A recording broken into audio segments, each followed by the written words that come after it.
Nicky Ryan, the younger brother of Gordon Ryan, has been one of the most promising young jiu-jitsu prodigies in the modern era of jiu-jitsu. From the time he was just 15 years old, he emerged on the grappling scene as a serious threat not to be taken lightly, and today at 21 years old, he's grown into a mini version of his older brother, looking bigger, stronger, extremely technical, and might even be the more athletic Ryan brother. And despite having all the tools and talent in the world, he's been plagued with injuries, unfortunate timing, and bad luck that forced him to only be able to compete one time in 2022 where he lost.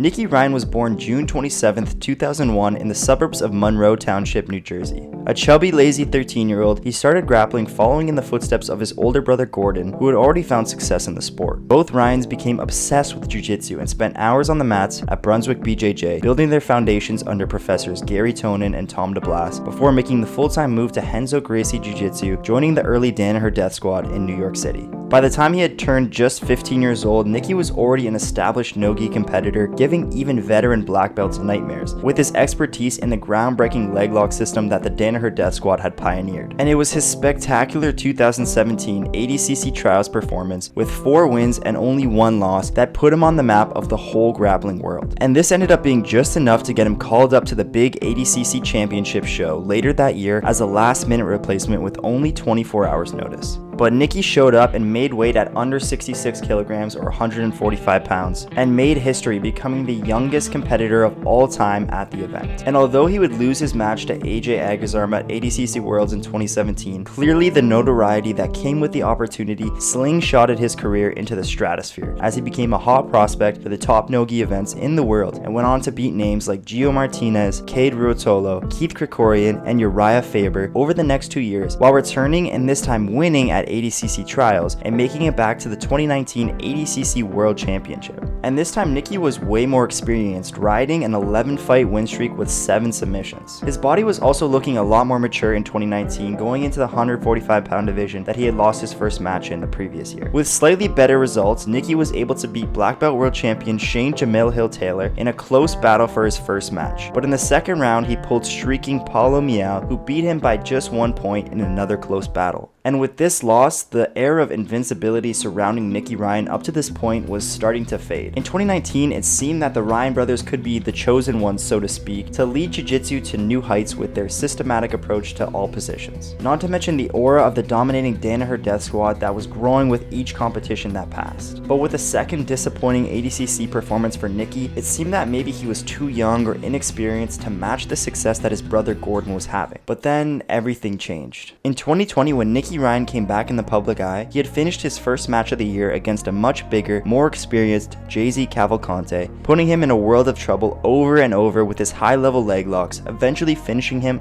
with an inside heel hook with under a minute to go in that match. And this was the first time that Nicky Ryan had grown out of his adolescent body looking drastically bigger, but he would only get bigger and bigger from here on. Nicky went on to win 2 more fights that year, weighing in almost 10 kilograms heavier at 75 kg or 165 pounds. And at this bigger weight, he had an underwhelming remainder of the year, losing a close fight to fellow up-and-comer Tai Ruotolo, and finished the year off with a lightning-fast heel hook win in about 22 seconds over Tony Ramos, who realistically he was expected to beat pretty easily since it was the wrestler's jiu-jitsu debut, and Nicky just pulled guard and went right into the outside heel hook. But because the match was so quick, he really didn't get to show all that much, and later expressed feeling a bit rusty being out of competition so long and wishing he could have had a busier year. But 2020 was a tough year for everyone given the pandemic and the lack of opportunities to compete. Not to mention this would be the year that the Danaher Death Squad moved to Puerto Rico and ultimately isolated themselves from the US competition scene. Although in hindsight, it was probably the height of DDS at its peak with the best room of training partners that there ever were.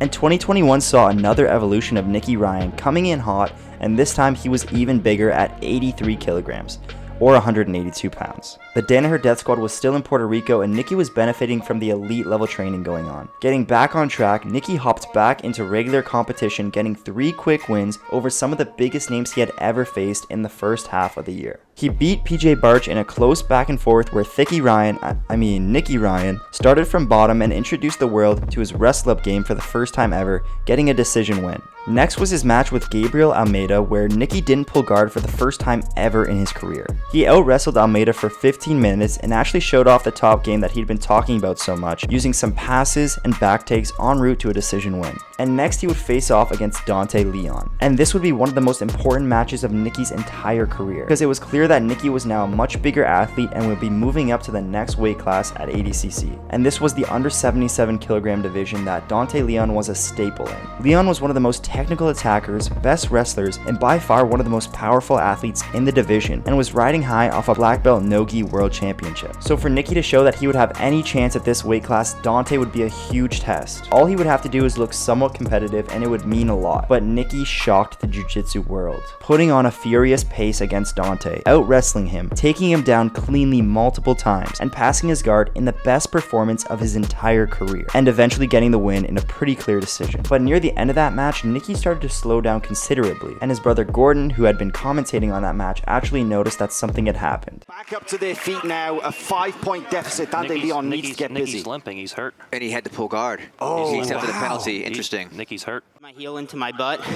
and I ran into a heavy sprawl, and I just felt something on the outside just go.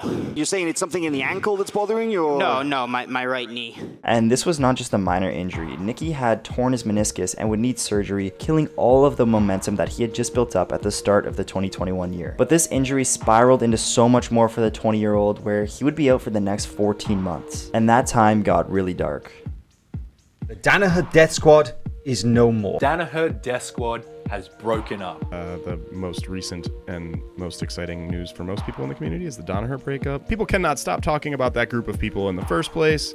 And now they're breaking up. It's a lot of personality in one room. Not exactly surprising. Following Nicky's match with Dante, seemingly out of nowhere, the famous or infamous Danaher Death Squad had announced that they were disbanding due to disputes that were happening between members of the team. And with the split came the creation of two brand new teams, formed out of its core members. This birthed New Wave Jiu-Jitsu with Gordon Ryan, Gary Tonin, Oliver Taza, Giancarlo Bodoni, and John Danaher himself. And most of the other big names like Craig Jones, Nicky Rod, Ethan Krellinston, Damon Anderson, and of course Nicky Ryan formed B-Team Jiu-Jitsu. And one of the most shocking revelations is this meant that for the first time ever, Nicky and his older brother Gordon would be separated from one another, and rumors began to swirl about the root of the breakup. Some speculated that it was for financial reasons, some thought there were personality clashes within the team, and it was even mentioned that a rift may have been formed between the brothers following the tragic sudden passing of their dad at the end of 2022, some taking Nicky's side of the argument and others team Gordon. Regardless, Nicky would no longer have the top pound-for-pound grappler in the world in his corner or as a training partner, and even lost touch with his only sibling altogether for quite some time. For anyone that has a brother or a sibling, that alone is quite upsetting to think about. But when you consider how close they were, how Gordon got Nicky into jiu-jitsu, and how they traveled the world training and competing together for so long, it's truly an unfortunate situation to see them fighting, and just exemplifies how severe their conflict is.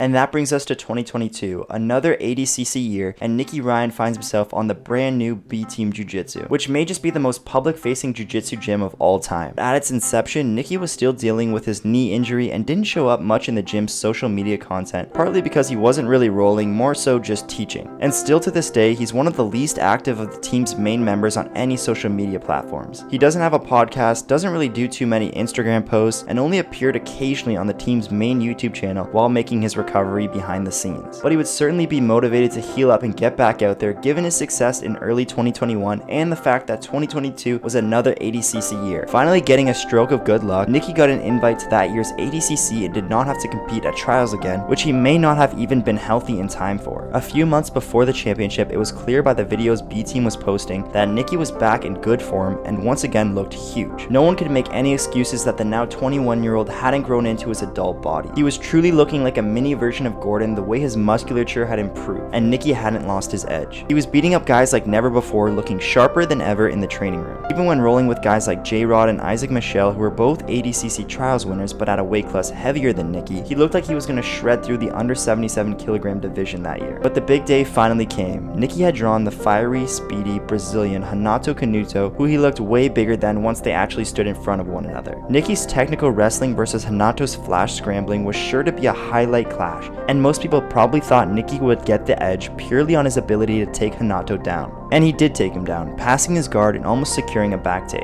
But anybody who knows ADCC rules knows that this doesn't actually mean anything in the regulation period. Hanato managed to scramble back to his feet, and the wrestling continued, with both taking their fair share of shots while the points period had happened. With just 2 minutes to go, Hanato got deep on a single, but Nicky got away. He responded with a hard snap down. With just 35 seconds left, Hanato shot on a double leg and secured a cradle. Nicky tried turning to his knees, and Hanato jumped on his back and sunk his hooks in for 5 points, riding out the last 10 seconds of the match and securing the victory. And just like that, Nicky Ryan had lost for the 3rd ADCC in a row, not even making it past the first round and losing his only match of all of 2022. He revealed shortly after that he had been dealing with a new injury that he suffered just weeks before the event that had kept him out of training. He actually strongly considered pulling out of the event, but it felt that he had made just enough progress to give it a try, but really felt limited in his abilities during the match. So it pretty much killed all of my training for the entire week leading up to the event. So I couldn't train or anything, messed up the cut. Obviously, there's added nerves with that too. And with that in mind, I think the lack of cardio training that he was probably not able to do was the biggest hindrance on his performance in that match. He came out so good in that match against Hanato and looked like he might be able to finish him, but definitely fizzled out, looking totally gassed by the end. So where is Nicky now? He says after some rest he's been feeling so much better after ADCC and can pretty much train at 100%. He's also come out of his shell a bit, appearing on the Lex Friedman podcast, where he discussed a lot of things in this video, like the DDS split, his relationship with Gordon, and his ADCC performance, so I would recommend checking that out if you haven't already. But we're now 6 months post ADCC and Nicky hasn't competed at all. He's probably looking to get back on the mat with a Who's Number 1 or some other super fight event to start building some momentum again. Personally, I'd really like to see him go up against pretty much anybody from the under 77 kilogram division at this past ADCC event. I truly believe Nicky has so much potential that he wasn't able to unleash on the under 77 kilogram division this year, and going on 22 years old, Nicky has already accomplished so much in this sport despite his struggles lately. I really think he's going to be around for a long time and has what it takes to be one of the biggest names in grappling, and could certainly be an ADCC champion very, very soon, as long as he takes his health seriously and takes the proper measures required to fully recover. And in terms of his team, Nicky seems to be in a great place with the B team, who have continued to develop his game, as well as bringing out his personality, which are both great things to grow your name in the sport. Plus, he's even mentioned that he's more in touch with his brother again lately, which has obviously weighed heavily on him and his family over the last few years. Maybe it won't be this year because knees take a long time to fix, but by 2024, keep your eye on the younger brother and expect big things.